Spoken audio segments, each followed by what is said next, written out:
You are now tuned into Armor Up Athletics, hosted by Phillip, Leviner, and Matt Quinn.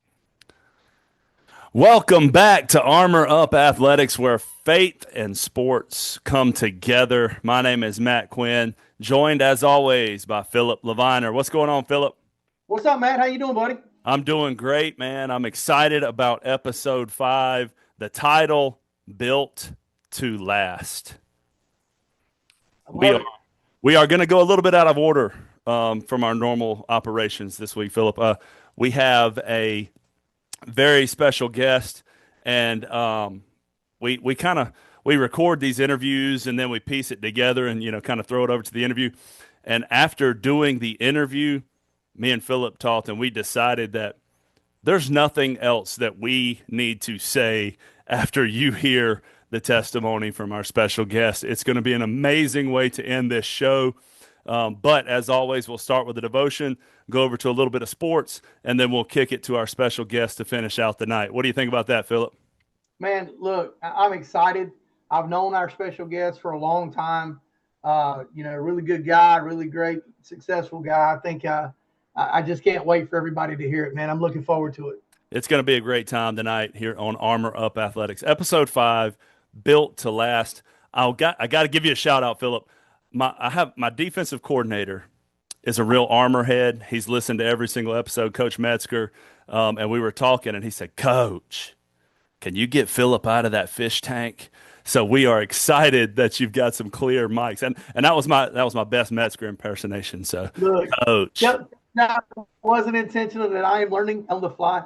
I did get some new equipment in, so I think we got it working now. So tell him we're good. Episode 5, Built to Last. In sports, Phillip, we talk a lot about durability. Can an athlete, survive the whole season? Can he stay healthy? Can a team hold up through 4 quarters of football? Can a program withstand the pressure year after year of being a successful program? Today, we're going to talk about what it means to be built to last, not just in sports, but in life and faith.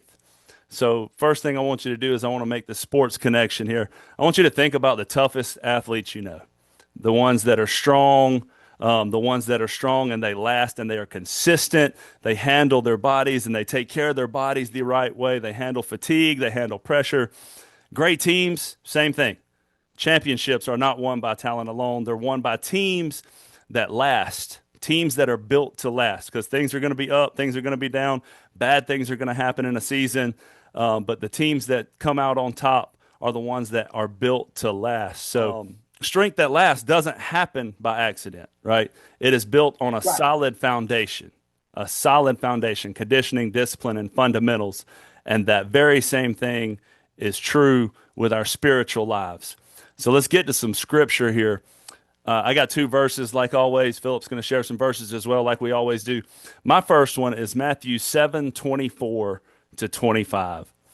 Therefore, everyone who hears these words of mine and puts them into practice is like a wise man who built his house on the rock. The rain came down, the streams rose, and the winds blew and beat against that house. Yet it did not fall, because it had its foundation on the rock. Jesus tells us clearly storms are going to come, pressure is going to happen, life is going to hit you hard. The question isn't if, it's when it's going to happen. And so if you have your foundation on the rock, your spiritual foundation on that rock, you can stand up to those things. My second verse, 1 Corinthians 9:25.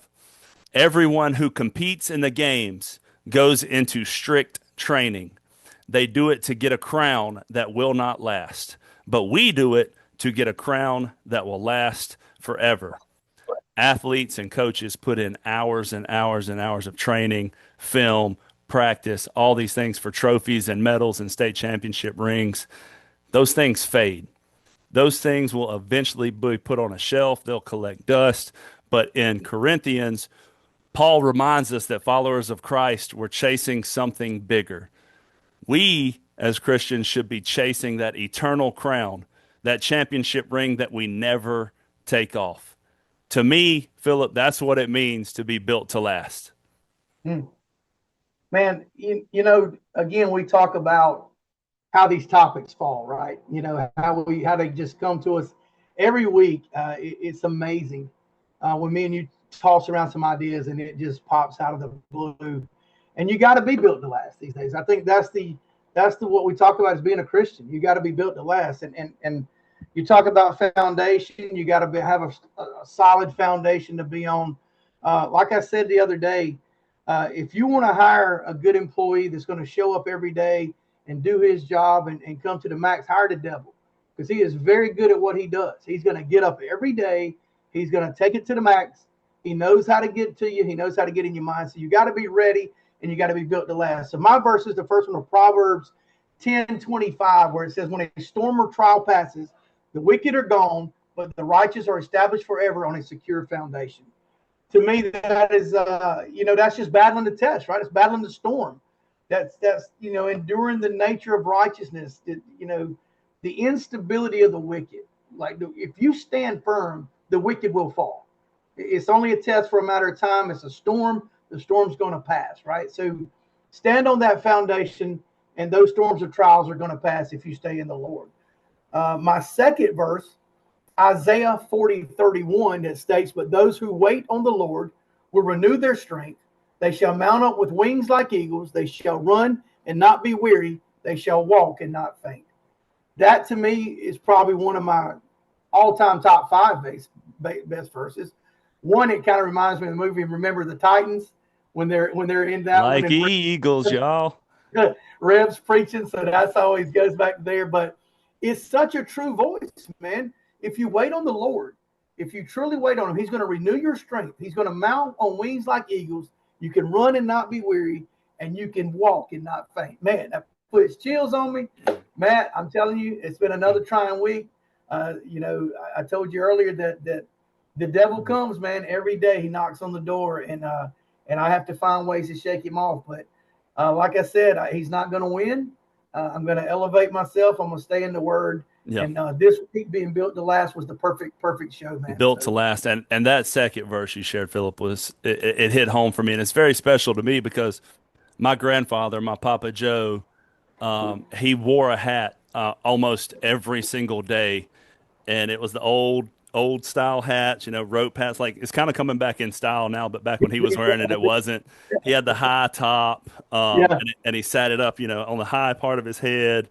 Yeah. But it had a big eagle on it, and it said "Wings is eagles." And I never understood what that meant. And then finally, when I started getting into the Bible and I went to church, I was like, "That's why Papa Joe always had that hat." And he was a great man. Started a bus ministry at his church where they was going and picking up kids on a bus. This is before they really checked for CDLs, I guess, because I'm not real certain that he had a CDL, but he was picking up kids on a bus, and hey. He was doing it for the Lord, so I guess that's why he never got caught with it. I don't know, but it's just something that's very special to me. When we talk about built to last, we want to talk about a little life application here. What are you building your life on? To our armor heads, to our listeners, to our viewers, to the people that are sharing, the people that are watching.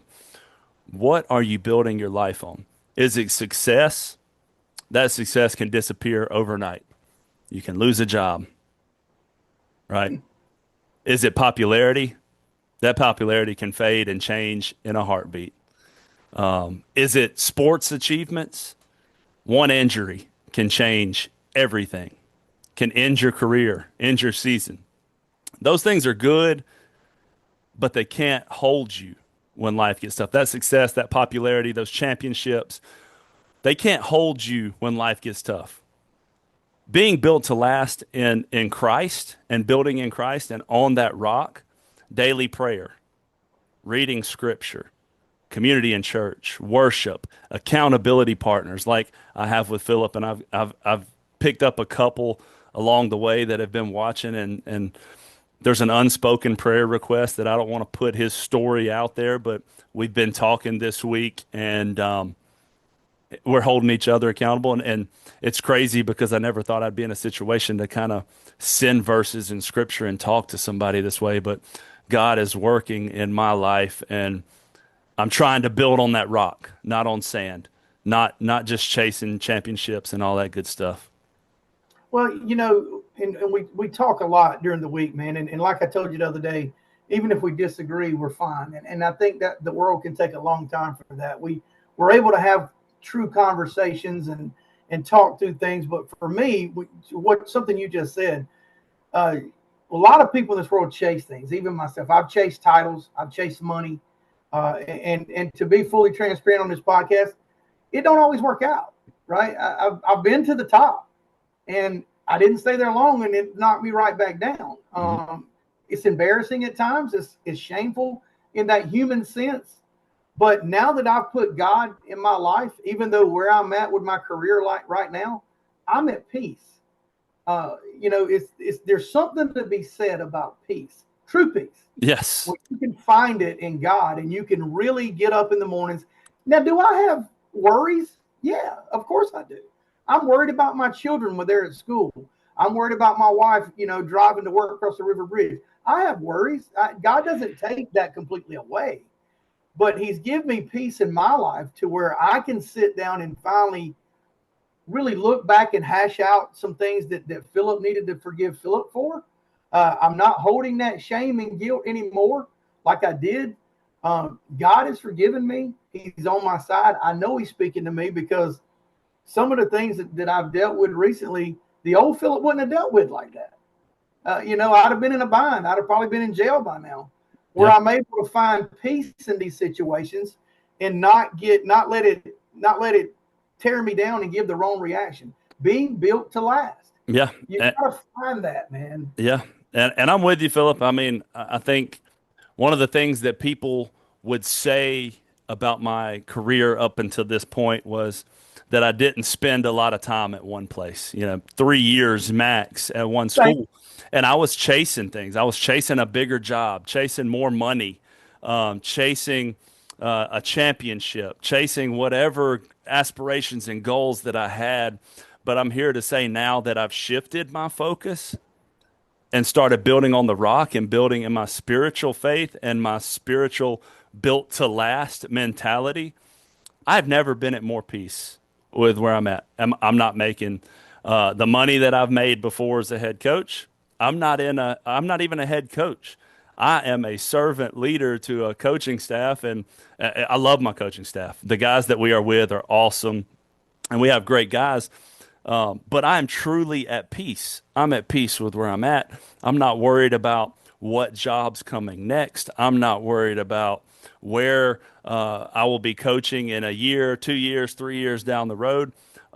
I have come to the peace and realization that if God wants to open those doors for me, then I'll answer and I'll walk through those doors. But right now, I'm going to be right where my feet are at, and I'm going to stay right here, and I'm going to work hard on my spiritual walk and my faith, and I'm going to build upon the rock. Well, that's the key, Matt. I think the way, and you and I are very similar in the way we've gone about our careers. I'm not in coaching, but I set goals, right? I wanted to be a safety manager. Then I wanted to be a director. And then I wanted to be a senior director, vice president. I achieved every bit of it. I wanted to do it by the time I was 50 years old. I did it. I got a card right there that says Phillip Leviner, vice president. Greatest thing I've ever saw for myself. I never thought those two things would be beside my name, but I did it for the wrong reasons. Yep. I never had God in it. I never gave him any credit for it. Absolutely. I prayed for it. And then when I got it, there was no thank you to God. It was Phillip did this. I got the things that I prayed for, and I never acknowledged the man that did it for me. Yeah. So humility comes in different ways. And now I feel like if I put God in it first and I pray about it, and then it happens in his time, I'm going to appreciate it more and understand why I'm supposed to be where I'm at. Now, I don't care about titles anymore. I've learned that. Vice president, it doesn't matter. I think I got to be in this business that I'm in for the people and for the guys that I got to try and get home and reset my beliefs and my values and trust God. And that's all I can do. But I got to learn, and I'm learning a lot, to give God a lot of credit, because when he snatched the rug out from under me on May the 1st, and I'll never forget that date, I had landed at Charlotte Airport from Canada. And I got in my truck and I lost my vision. I couldn't see out of my right side. I knew something was wrong. I had an awful headache. I drove home from Charlotte. Don't know how I got there. Long story short, I ended up in the hospital on the verge of a stroke. My sugar was out of whack. I was really in a bind, and the doctors couldn't figure it out, Matt. And I'm laying there, and I've been a paramedic for the longest time, so I'm used to helping people, and I was in a helpless position. And I said that night, I'm like, God, if you get me out of this, I'm yours. I got you. Hey, I'm on the phone. You got me now. But that's a bad way to get your attention. And I would encourage people that if you get that tug at your heart, don't be as stubborn as I was. Listen to what God has to say. Put him first in your life. And I swear things will work out. You may not see it, but it will work out. Yeah. Man, what a great message on Built to Last. And our messages and our verses ain't even going to touch what you're going to get at the end of this show. I cannot wait to get to that. But we'll do like we always do, and we'll flip the page and go to some football. We had a pretty good weekend. High school games. We had Central and Lamar. We called out last week. Central beat Lamar 55-20. I think Central's going to be a tough team in that 2A conference with that school that's right there on your hat there, Phillip. I'm giving that Sherrall pick of the week for that game. Yeah. Oh, yeah. I'll allow that one. Second one we called out was Dillon and Wilson. That game was postponed due to weather. It has not been played at the time of this recording, so we cannot give you any updates on that. Looking forward to seeing that score, seeing what happens with that, because I think those are two really good programs right now. The third one was Sherrall versus Conway. Our local Sherrall chain crew man can probably give us more insight on that game. So it was a good game. I think that honestly, and not talking bad about Conway, but we were the better team. We made a lot of mistakes in that game. Probably could have got away with a few more points. But overall, Sherrall really controlled that game from the beginning. Conway's big. They got some players. They really do. We were just a little faster on the defensive side, kind of got after the quarterback really good. But a lot of respect for that Conway team, man. They fought. Their coach is fiery. I was kind of right next to him the whole night. So the only thing about the chain crew is you're on the visiting sideline. Yeah. So he's a very fiery coach. But, overall, I thought it was a really good, clean game. Kids respected each other. Hard-hitting game. Boy, they got after it. But we were able to get the win 13-3 and gave the kids some confidence, going into the rest of the season. Love that. Sherrall over Conway 13-3. My pick for game of the week, Darlington and Lugoff Elgin. Lugoff Elgin wins 45-21. That score's a little misleading. It was a lot closer than that, and Lugoff got a couple scores late in the fourth quarter to kind of stretch that lead a little bit. I don't expect this to really phase Darlington. I think they learn from it and they move forward. And Lugoff is a good team. They've got a really good coach and Coach Littlejohn up there. Coach Littlejohn was actually on my staff when I had the junior All-Star game. I had him coaching on our staff. I picked him to coach in the All-Star game. So I knew what to expect out of his defense for sure. And then your pick for game of the week was South Florence and Northwestern. And there was a boatload of points scored out there. There was. Northwestern 55. I did not think that high scoring, but there's something to Northwestern, I guess. I mean, I know they're a bigger school, obviously. Yeah. But South Florence put some points on the board. Yeah. Northwestern 55, South Florence 35. Again, this is not going to phase South Florence in their push for another state championship. They'll learn from it and they'll move forward. Moving into our college games that we talked about last week, Virginia at NC State. Neither one of us picked this as game of the week, but golly, what a game it was. 35-31, NC State barely hung on at home to win that game 35-31. The second one that we talked about was number 11, Arizona State, was playing Mississippi State. Upset by the SEC. Mississippi State 24. Arizona State 20. That not a game? Man, that was crazy. Yeah, that was a good one. And then here on our college picks, we're not picking teams to win, but I kind of judge us based on how close the score is for our game of the week, right? Our college picks were a lot better in terms of the closeness. You had Michigan at Oklahoma. a 14 versus 18 matchup.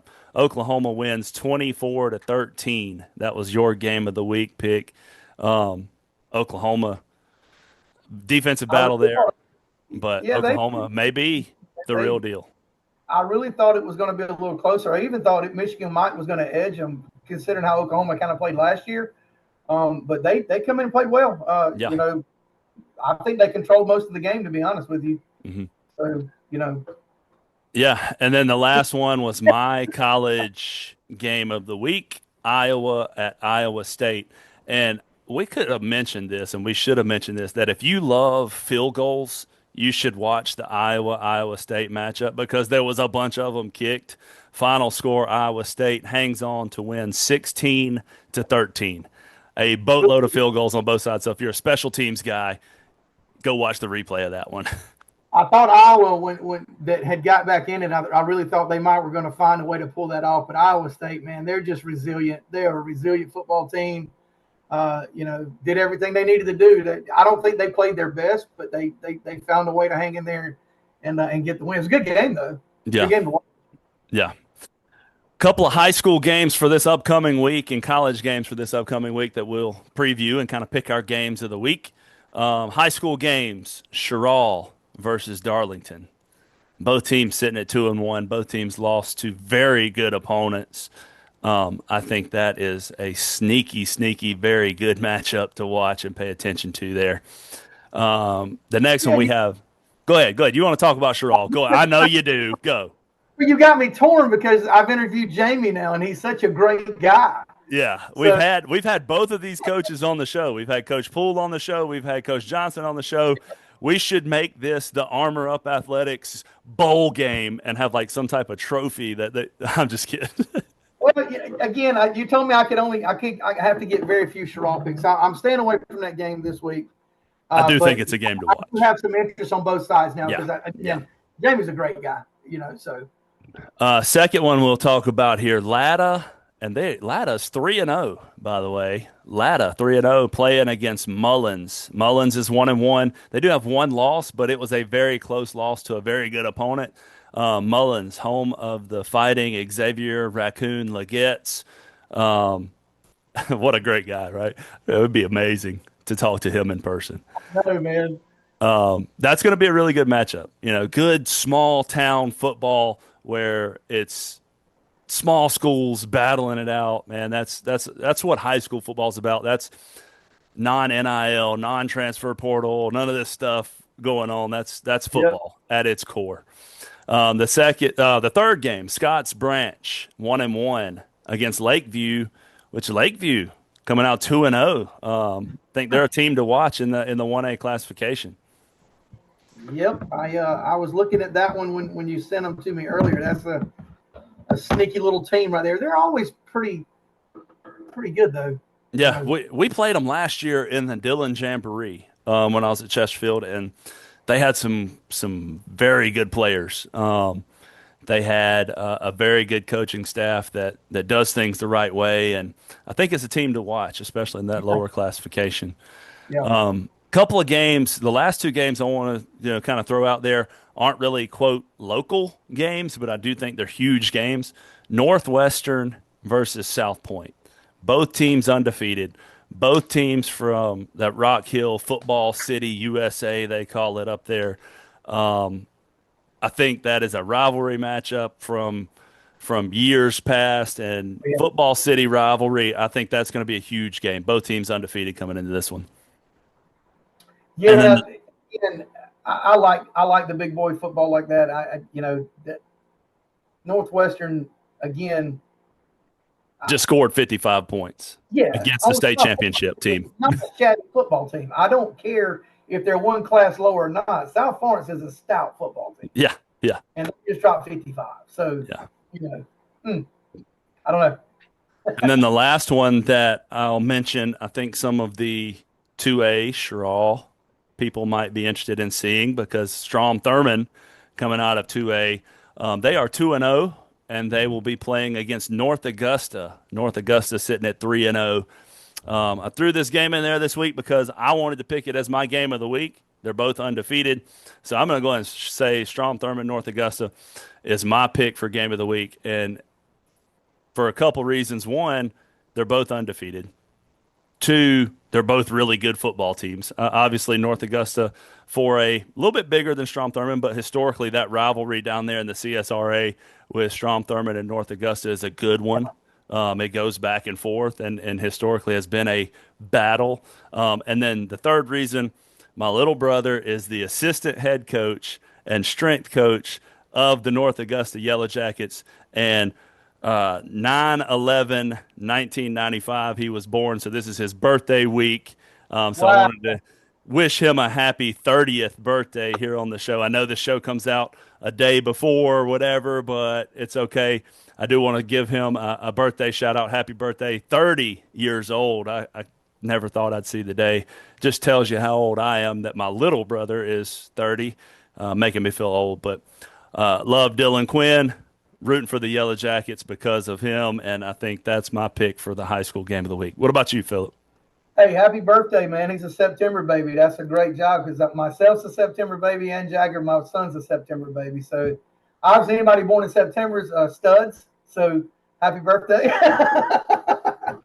I was torn this week. Now, like I said, I'm full of Sherrall every week. So I was torn between the Northwestern and the Latta game, and I really since I picked Northwestern last week, I'm going to go Latta Mullins. I think, like you said earlier, it's smaller football, but it's hard. I think it's going to be some physical play in that game. Anxious to see if Mullins can tarnish Latta's record. They're 3-0. So I think I'm going to go Latta Mullins this week. And since my son did meet Xavier Leggett right here in Sherrall at Woo and King's Restaurant, I'm going to pull for the Mullins Raccoon Xavier Leggett team. So I'm going Mullins Latta this week. Love the pick. Love the pick. Let's move into some college games to watch this week. We got some big matchups. First off, number 6, Georgia. Number 15, Tennessee. Big-time SEC matchup there. Next up, number 18, South Florida against number 5, Miami. South Florida coming off of a big win. Phillip, did you happen to see the South Florida game? I knew you was gonna bring it up. Yes, I watched it. I started to take my flag down behind me back there, but look, I'm a Gator through and through. I got plenty of excuses if you want to hear them of why we lost that game. So, no. Another time. I do think this is going to be a big game. Who is the king of South Florida? I mean, they're both down there, so let's see. South Florida versus Miami. Another one to watch. Number 16, Texas A&M. Number 8, Notre Dame. That's going to be a good matchup. I'm torn because I'm always going to pull for the SEC. I mean, it is what it is. That's the only thing I will say on here on the show. I mean, I think we can both agree on that one. I want to see A&M play. I hadn't really focused on them this year. I want to see them play. And Notre Dame's not a bad squad. So, see what they got.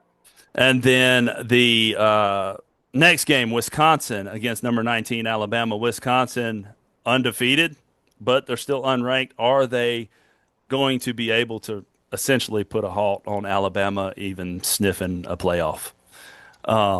The last game, and this will be my pick for game of the week for obvious reasons for people that know me, Vanderbilt against number 11, South Carolina.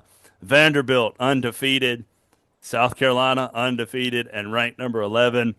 I spent my freshman year at Vanderbilt University as a long snapper, was a lifetime Gamecock fan.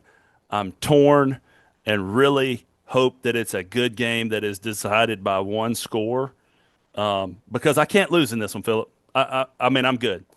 You do. And let me say this. Vanderbilt did not punt one time last week. I don't know if you knew that stat. They didn't against – so I'm hoping South Carolina can at least make them punt. And I'm going to tell you what, the kid that returned 2 punts from South Carolina, that kid is insane. Yeah. And Lenore's has got to play a little bit better, and I think you're fine. Yeah. He's still finding his groove. I'm not saying he's obviously an athlete. We know that. He's hard to stop. So, but my pick of the week is I want to see if USF is real. Ooh. It does, but I'm going to say USF Miami. Ooh. And I'm not a Miami fan at all.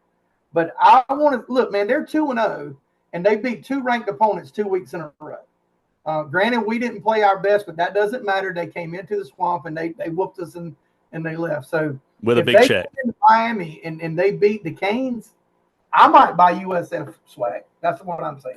Oh, I can't wait. All right, Armorheads heard it here first. If South Florida beats Miami next week behind there, or whenever we can get it in on Amazon, we'll have a South Florida flag. I'll get some. I don't know if I'm gonna do a flag. I may do a shirt because again, I'm not against South Florida anyway. I've always kind of pulled for him. Charlie Strong coach there that came from Florida. Yeah, he actually holds the school record for wins right now at 17. This guy's probably going to break it this year. He might win 32 games this year. So, we'll see. I'm not against them, but if they beat the Canes, I'm a believer. So if they beat the Canes, they may be built to last. That's correct. They may be in the playoff, and then our loss won't look so bad, right? Yeah, that is correct.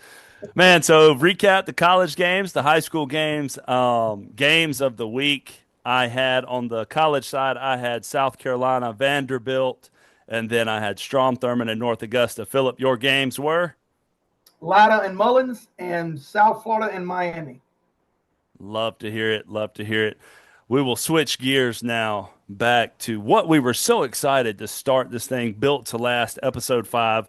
All of you Armorheads, cannot wait for you to hear this message. Like I said at the beginning, we're going to finish the show with our special guest, Harry Newsome, a former Sherall Brave, a Wake Forest college athlete in multiple sports, an NFL 9-year vet in the NFL, and he'll go into some of his stories and things from high school, college, and the NFL. But he has a great testimony that he wants to share, and we are just so thankful and blessed to have him.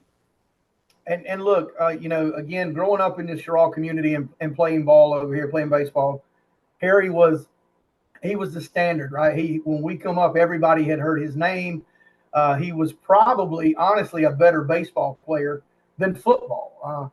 A lot of people didn't know that he played 2 sports at Wake Forest at the D1 level. So obviously, he tells you the man's very talented. I say this, and it sounds like a joke, but the hardest pitcher I faced in high school is when we played the alumni game, and we faced him.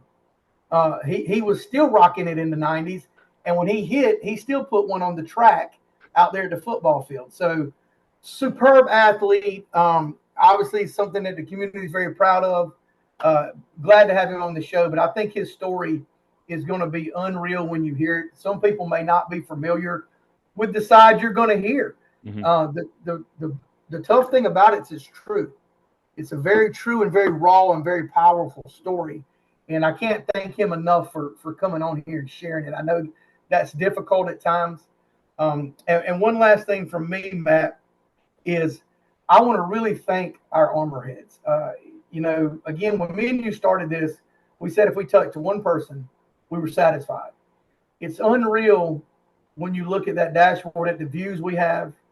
It's unreal that I go out in public now and people recognize us and tell us how thankful they are and they love our show. I was down at the store at the end of the street, was taking the boys fishing. I was going to buy some fishing bait. And a lady I didn't recognize, she said, "Thank you for what you guys are doing. It's a blessing. Please keep doing it." Heard it again today. And look, let me again reiterate. It's in the Phillip and Matt show. This is God doing God's work. He'll Absolutely. do it every time. He'll show up in every storm. He has blessed us to be able to do this, to bring us together. And we have fun doing this. Don't get us wrong. This is fun for us. But this is also something that we felt like we had to do on our journeys to hold ourselves accountable. That's how it started. But apparently we've touched way more than one person. Thank you, God. Thank you, Armorheads. Really sincerely. I see her the other day and I had tears in my eyes just thinking about how many people have watched our show. And we just never thought that anybody would turn it on and just listen to Matt and Phillip speak. But again, that's God working. That's how powerful He is. I give all the praise to Him. Matt, thank you, Amen. brother. Yes. I'll turn it, that's my spiel for the week, guys. Stay tough in the guys. 4 shows in, 80,000, almost 80,000, a little bit less than 80,000 content views through social media. And this is amazing for us. Obviously, again, it's not Phillip, it's not Matt. It's God's word being shared the only way we know how. Probably the most unprofessional way, probably stuttering and, breaking up, but I think that makes it real. Like we are just real guys going through the real struggles that some of you are going through as well. Built to Last, episode 5. Great time with you, Phillip. I love you, brother. I cannot wait. Don't go anywhere, Armorheads. Stick right here. We'll finish the show. Harry Newsome, Built to Last, his testimony, and a little bit about him. We'll see you next week, guys. Thank you, Armorheads. And we are back on Armor Up Athletics with special guest Harry Newsome. Thank you for joining us, Mr. Newsome. My pleasure. So for those of you that don't know, Mr. Newsome, a Sherrall High School Hall of Famer, state champion. I think they've got your number retired up there on the scoreboard.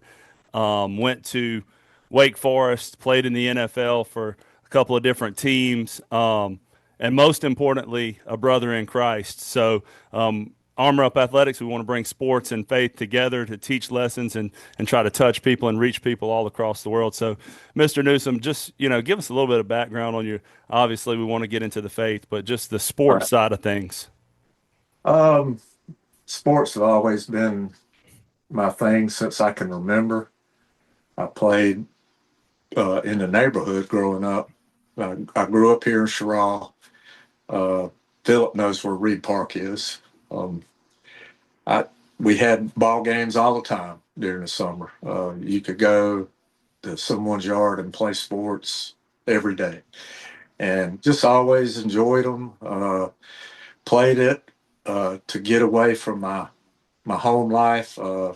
Had some tough stuff growing up, but just always been interested in sports all my life. Can't think of doing anything else when I was growing up. Can you describe what it was like to, play Division I football and then have the opportunity that not a lot of people get to play in the NFL? Well, when I was in high school, I wasn't even our team's punter. I was the quarterback and didn't punt in a single high school game. We had Dale Hatcher that was our punter, and he was sought after by everybody in the country. And when they got to come and when scouts came to look at him and work him out, they saw me. And so I wasn't quite as good as Dale was in high school because he was a little bigger than I was then. But Wake Forest took a chance on me and gave me a full scholarship just based on me practicing. And it was like a dream come true. Went there not just to play football, but to play baseball too. And that was part of my agreement with them. And so I got to play baseball and football. And it's a little step up from high school. But it was an experience I'll never forget. Got a good education, and it went on to better things. Mm-hmm. And so just last athletic question, I promise you. NFL, give us some of that NFL. Give us a story or two from the NFL times. Well, played 9 years. It was, I always knew it's limited. You're fortunate to make it there. You're fortunate to play. I think the average player at the time I was played just a little over 3 years. So the average player didn't even get vested in the pension plan because you have to play 4 years. And so to me, it was what I had dreamed about doing from the time I remember being in the first grade. I was playing kickball with Dale Hatcher. We were best friends growing up. And we dreamed about being different players. We talked about it while we were playing. And I remember wanting to be Terry Bradshaw. And unfortunately, he retired the year before I got there, but I did meet him, and I did get to talk with him a number of times. And that's the thing growing up.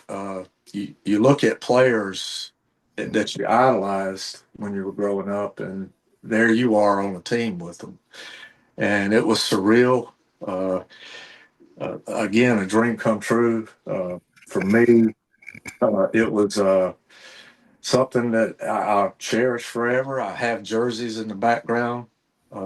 Have a lot of film, football game films that I think I played in 140 something games. So I have just about every one of those games on tape. And so I can always go back and look at some of those games. But it's nothing like it. It's hard to explain. First time I ran on the field, I looked around and I just thought, thank you, Lord. Thank you for everything you've done for me. That's awesome. I'm going to turn it over to Phillip now. Okay. Harry, good to see you, man. Glad you could make an appearance here on Armor Up Athletics. I know we talked the other day. We're kind of young in our cast here. Right. Matt and I got together. We're just trying to reach people and try to do things the right way. Talk a little sports, talk a little religion. And right. Normally with the other guests we've had questions lined out. But after talking with you the other day, I really want to just kind of turn it over to you. You have a unique story that I think can really help a lot of people. We talk a lot about your accolades and your success, Right. but the road to get there and some things that you went through with your faith with God and your walk now, I think is Right. probably going to hit our listeners more than they realize. So if you don't mind, I'll just kind of turn it over to you and let you talk about your life and how you've gotten to where you're at. I think it's a blessing. Just a little bit I got the other day from it. So if that's okay with you. Yeah, that's fine. I mean, a lot of people don't know my childhood and the way I grew up. I'll share a little bit about that. My dad and my mom. My mom was a religious lady. I don't like to use the term religious or religion because that's man developed religion. Christ, he just had one way, and that's through him. But my mom went to church, or when she could. My dad didn't allow us to go to church, and I didn't have a real good relationship with my dad, and he wasn't very interested in me or my sports until he saw I was good. But I had a rough childhood coming up. My dad used to beat my mom, and I'm going to be blunt here. My dad used to beat my mom, and I was very scared of him. He was not, to me, he wasn't a good dad. But he got interested in these sports that I was playing, and he pushed me really, really hard to be better than I was. And it got to a point to where I couldn't make a mistake on the field. If I did, I got beat. And I'm not talking about just like with a belt on your behind. I'm talking about with a belt on my back or with his hands. And so it became sports to me what was an outlet where I could get wrapped in it, and it took me away from my home life. And I didn't think about my home life when I was playing sports, but when I got into high school, it got worse because my buddy Dale was the punter and I wasn't. So I had to deal with a lot of stuff, and it was bad on my mom. I had two younger sisters. He didn't touch them, but he used to beat my mom and myself. And so if you're coming up and you're trying to find answers in your life, you're trying to search for something better.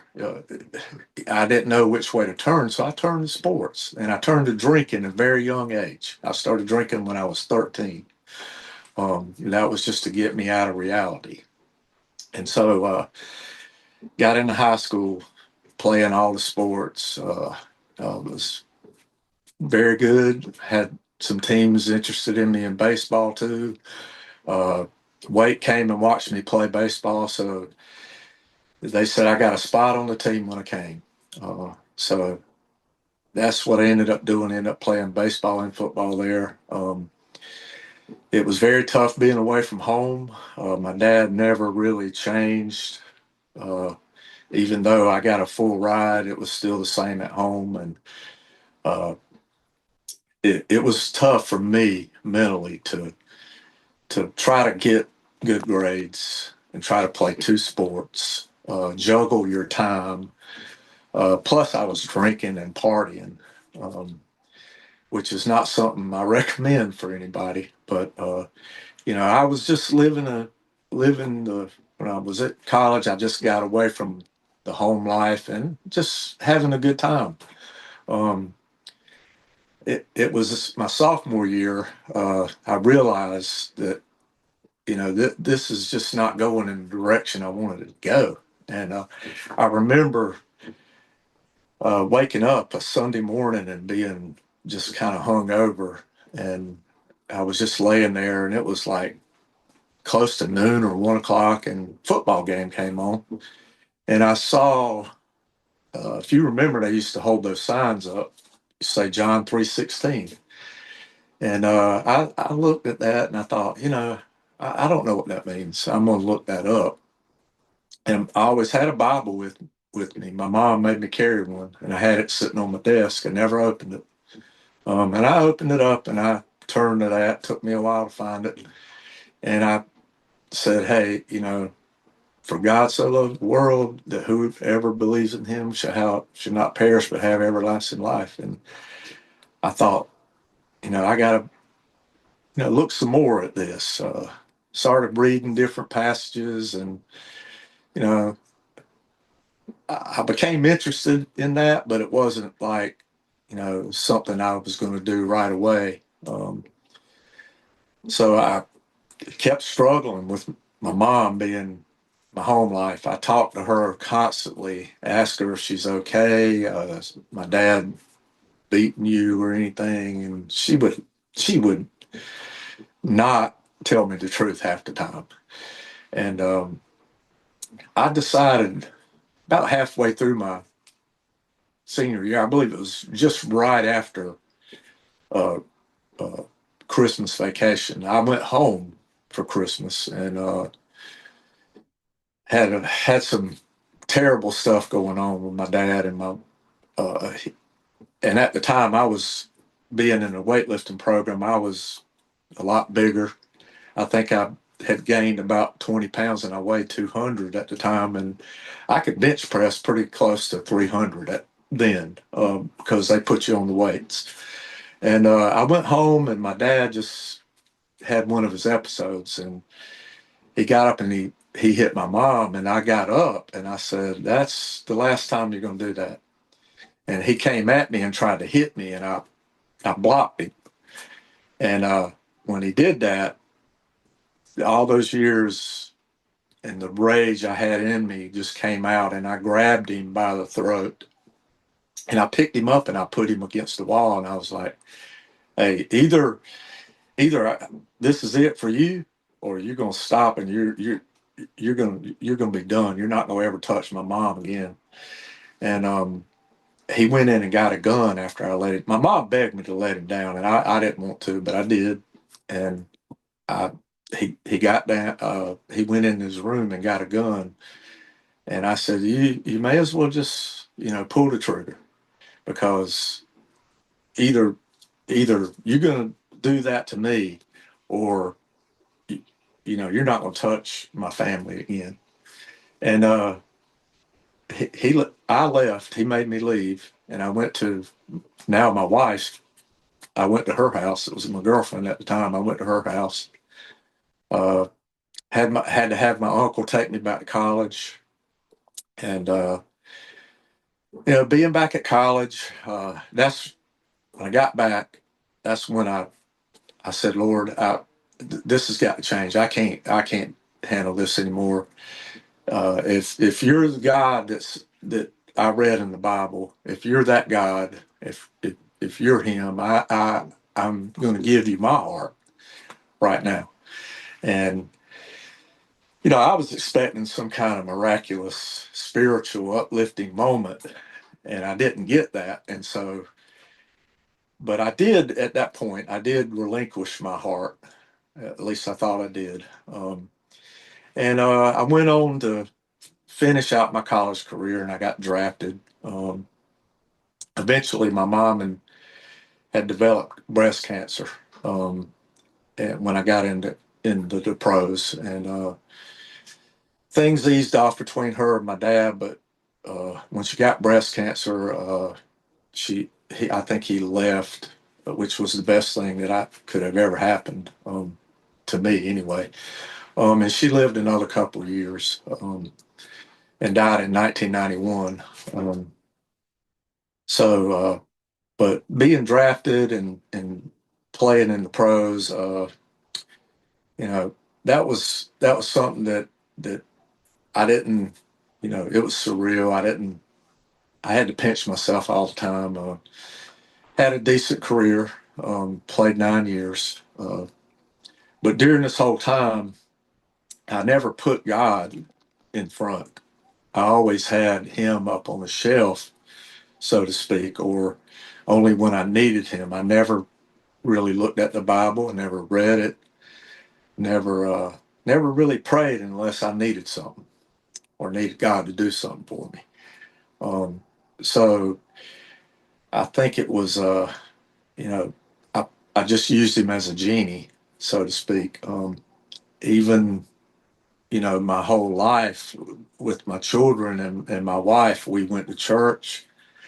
I played the role of a religious man, so to speak, or a Christian. But it was just all for show, basically. You know, you can go to church and you can do all that stuff, but it's what's in your heart that's really important. And you know, I profess to be a Christian in front of reporters when they asked me questions. I gave God credit. I always said, "Hey, I give credit to God for giving me the talent and for where I am today." But you know, that was just all superficial. It wasn't real, because I didn't know Christ personally. I didn't have a relationship with him, and it was well after my career was over. I retired in 1994, and was a member of First Baptist Church. Was a deacon. You know, just playing the role of a spiritual person, spiritual man, husband and father. Of course, my children grew up in a church, and we were there every time the doors were open. But that's not a relationship with the Lord. He knows your heart. He knew my heart, and I know the word says many will say, "Lord, Lord, uh, haven't I prophesied in your name? Haven't I cast out demons in your name?" You know, but he says, "Depart from me, I never knew you." I was one of those people. I was one of those people. Even though I asked him to come into my heart, I don't think I truly meant it, and I don't think I truly did it. It wasn't until uh, years later, uh, operating a landscaping business that I still own here in Sherroff, and my children were pretty much grown, all except for my youngest one. He was in between college and being at home. So I was about to lose my house. All the money I had made, it was gone. It was gone a long time ago. Um, my business was suffering. My wife left me. We were separated for 15 months. I was living in a house that I hadn't paid a mortgage in about 13 or 14 months. Remember coming home one night and from drinking, and I was laying in my my living room floor. I was too drunk to really know what I was doing. I had bottle of pills in one hand and a gun in another hand. And I was debating, what should I do? Which one of these should I take? What should I do here? Because I'm really done with this life. I don't, I don't want to do this anymore. And it was at that point, I remember laying there and just looking up, and God spoke directly to me, and I got scared. I had a fear in me, uh, that the Bible talks about fear of the Lord. It doesn't mean to be scared of Him, but I had this overwhelming feeling of being in awe of a presence that I've never felt before. And I looked up and I was just like, God, if that's you. And I just needed to be torn completely down. And that's what He did. I wrestled with God that night, and I was in a place where He had to have me to be. And He tore my heart to pieces. He tore me completely, broke me down and tore me up into little pieces. And he had to, because I was a selfish person. I was living for me, and He had to put me in that spot in order to break that all up and break it down. And I remember just laying there and just screaming and crying at the top of my lungs. And He just emptied everything inside me. And I don't know how long it was, but until I couldn't say anything else, I couldn't shed any more tears. I just felt completely empty. And I remember saying at that point, I said, okay, God, I'm yours. I'm yours. I, I'm giving up my life. I'm giving my heart to you. Uh, I can no longer do this, and forgive me, and just take it. Just take control right now. And there's no describing the peace that came over me at that moment. And it's exactly like the word says, that a peace that surpasses all understanding. I didn't understand it. I couldn't understand that, but I felt so much comfort and so much peace at that moment that I've never felt before. And I remember I slept right there. I just slept right there. I was so comfortable. I just fell asleep. And when I woke up the next day, I was like, oh, and I thought I was dreaming. I thought I dreamt that. And it very well may have been a dream, but it was real. And I woke up and I said, well, it's time to live this for God. It's time to live for the Lord. And so that's what I did. I got up, and, you know, I started, taking concern with my life. And I said, Lord, you lead me. You tell me, help me decide what I need to do here. And so I just started back working.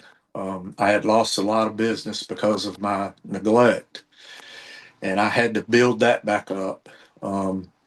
And it was not easy. It was not easy. It was tough. It was difficult. But I had something in me now, which I don't know that I had, but I should have had the Holy Spirit in me, which I felt it now. It was a presence, and that's what He was leading my life. I began to pray a lot about things. I began to ask God questions. I began to read the Word. It opened up new doors for me. It opened some more insight to things more. And as time went on, I began to see things uh, start turning around. I got jobs back that I had lost. Didn't ask for it. Didn't ask for it. It just started falling back into me. Uh, One day I was out working, and I distinctly heard God's voice tell me to call my wife. I said, I can't do that. We've been separated for 15 months. I just can't do that. And so I didn't do it at the time, but God's voice kept telling me to do it. And I had to make sure. I prayed. I said, God, is this you, or is this something internal inside me, like a selfish or flesh, moment that I'm trying to do internally that I don't recognize? And I discerned that it wasn't. I was very easily convinced that it wasn't, because at the moment that I prayed that, I looked up and there was only one cloud in the sky, and it was shaped like an angel. And I said, okay, God, I'll call. So I called her, and she answered, and uh, we ended up getting back together. Uh, Unreal. God gave another chance. It, it, he enabled me to be able to love this woman the way she needed to be loved, and the way I'm supposed to love her as a Christian husband. And only God can do that. Only God can change somebody completely, and transform them as each day passes. I tried to do it on my own, but I couldn't do it. No man can do that. The Bible says you can't without me, you're nothing. You can do nothing without me. And that's so true. We can do a lot of earthly things. You can play football. You can make it to the top on your own. You can do a lot of things on your own, earthly wise, but without God, you can do nothing spiritually. You cannot save yourself. Um, uh, you can go to church. You can read the Bible. You can know it inside out. You can pray every day. You can help people, but you can do all that on your own. But that doesn't get you into heaven. With God, that's the only way, through Christ, through Jesus Christ. And I wish I had seen that earlier in my life, but God had a plan for me. Um, Even though I acknowledge God throughout my whole career in sports, now my purpose is to tell people, my story, and tell them that, like, for me, what I was doing was my God. Playing sports was my number one thing, when it shouldn't have been. And I put what people thought above everything else. I was concerned about what people thought about me. I was concerned about my status as a professional punter. I wanted to be the best. That's all that mattered to me.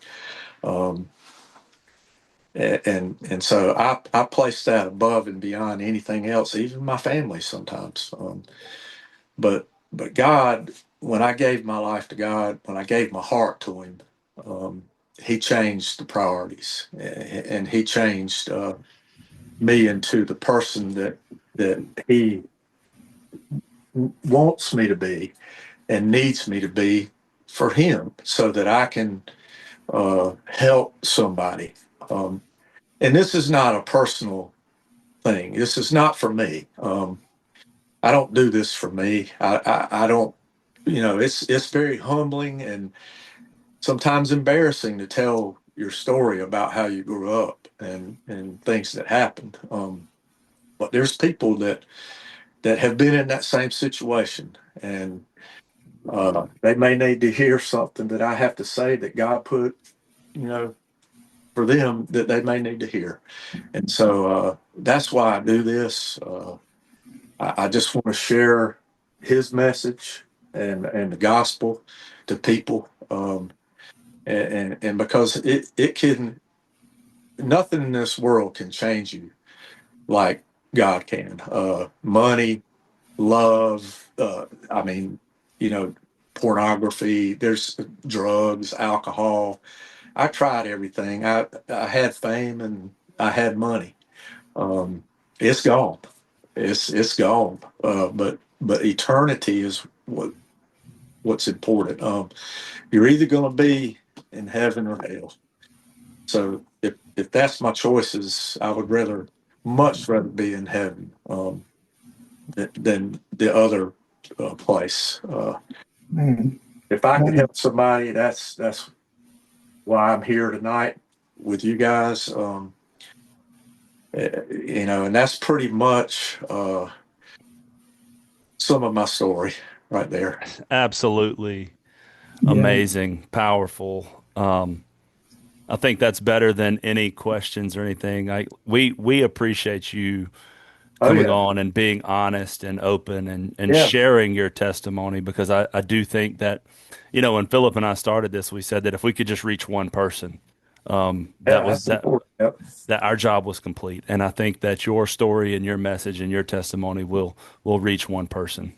And the crazy thing, Harry, the name of this episode is Built to Last, and I think you are built to last, sir.